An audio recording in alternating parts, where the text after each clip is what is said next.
এই দেখো তেল দিয়েছি, আমি একটু তেল দিলাম কড়াইতে। যেন আলুটা ভেজে নিয়েছি, এই যে আলুটা ভেজে নিয়েছি। এইবার আমি একটু ঘি দেবো, ঘিটা দিলে টেস্টি ভালো হয়, ওই জন্য আমি ঘিটা দিচ্ছি। তারপর একটু দেবো, কারা কারা ঘি দেয় আর কারা কারা দেয় না জানি না। এবার ঘি দিলাম, একটু চিনি দেবো ওর মধ্যে। চিনিটা দিলে ব্যালেন্সটা ঠিক রাখে। যাই হোক বন্ধুরা, তোমরা দেখো রান্নাটা। এইবার এই পেঁয়াজটা আমি দিয়ে দিলাম, অল্প একটু পেঁয়াজ দিলাম, দিলে আমি পেঁয়াজ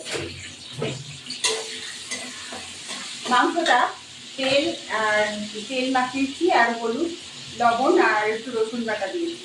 আর এখানে একটু ভেজে রেখেছি কাজু বাদাম কিশমিশ, এই যে কাজু বাদাম কিশমিশ আর পেঁয়াজ রসুন আদা কাঁচা লঙ্কা আর গরম মশলা দিয়ে এগুলো ভেজেছি।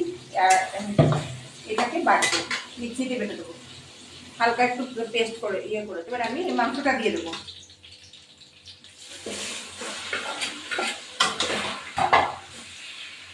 মাংসটা দিয়ে এবার ঢাকা দিয়ে দিই, এটা একটু হোক, তারপরে মশলাগুলো ঢেলে দেবো।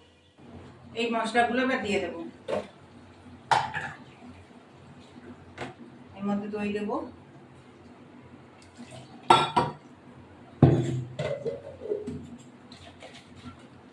এবার ধোয়াটা দিয়ে দিলাম।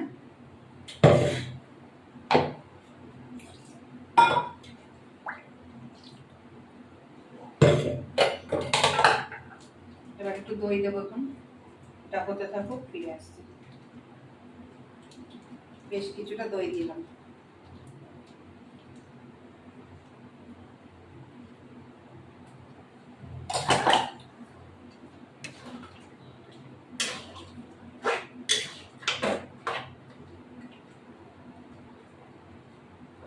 এবার আলুগুলো দিয়ে দেবো, সেদ্ধ করে। এবার ঢাকা দেবো।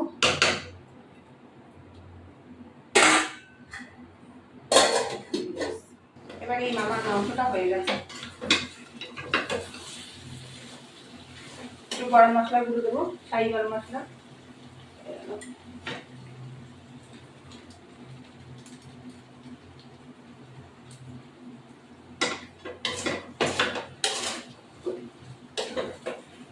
এবার নামিয়ে দেবো। আমার ভিডিওটি ভালো লাগলে লাইক শেয়ার সাবস্ক্রাইব করতে, বেল আইকনটা প্রেস করুন। নতুন পুরনো বন্ধু, এবার সব কড়াইটা ধরে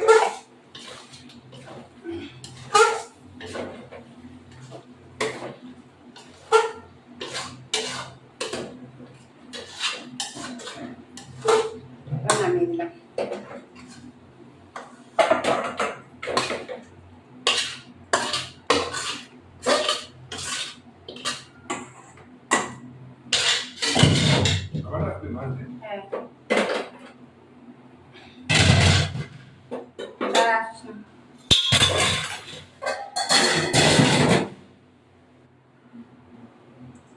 আমার এই চিকেন কষা রেডি। Next video.